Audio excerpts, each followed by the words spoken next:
This is Jody. At the age of 3, she lost half of her brain due to surgery for Rasmussen's encephalitis and seizure. Amazingly, she can still live, learn, and participate in sports like a normal person. Now, she has been married 4 years and has a happy life.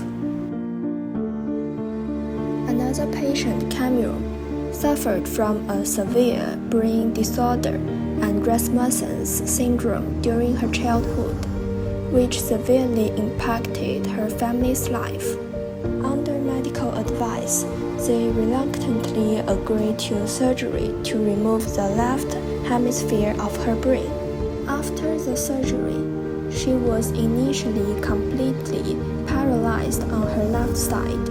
However, she immediately began rehabilitation training, and fortunately, she was able to leave the hospital just 4 weeks later.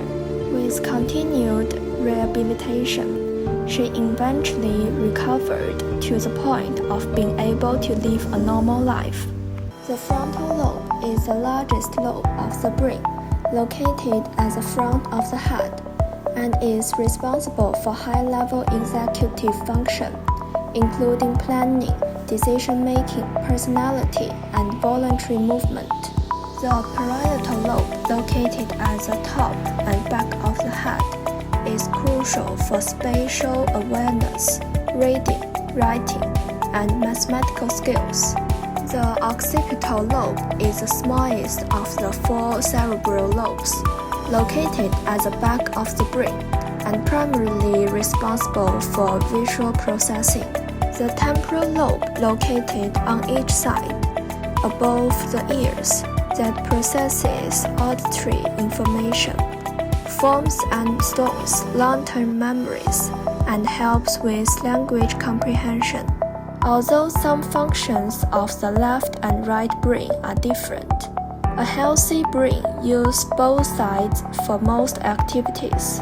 The BBC mentioned, part of the explanation for the brain's apparent resilience is its plasticity, an ability to adapt its structure based on experience. But another club comes from a concept advocated by Nobel Prize-winning neuroscientist Gerald Idom. He noticed that biological functions are often supported by multiple structures. Single physical features are coded for by multiple genes. For example, so that knocking out any single genes cannot prevent that features from developing apparently normally. He called the ability of multiple different structures to support a single function degeneracy. And so it is with the brain. The important functions our brain carries out are not formed out to single distinct brain regions, but instead supported by multiple regions, often in similar but slightly different ways.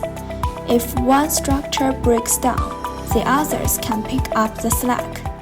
Then let's go back to the 2 little girls at the beginning of the video. The reason why both of their surgeries were very successful was large due to the fact that both of them were very young when they had the surgeries. Taking out one half of the brain, we know that patient is going to wake up paralyzed, and that is exactly what happened to Cameron.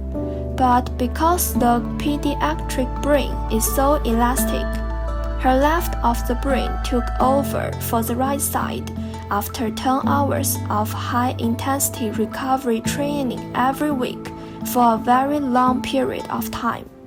Hence, not everyone can fully cover. The degree of recovery is closely related to age, injury site, and rehabilitation method.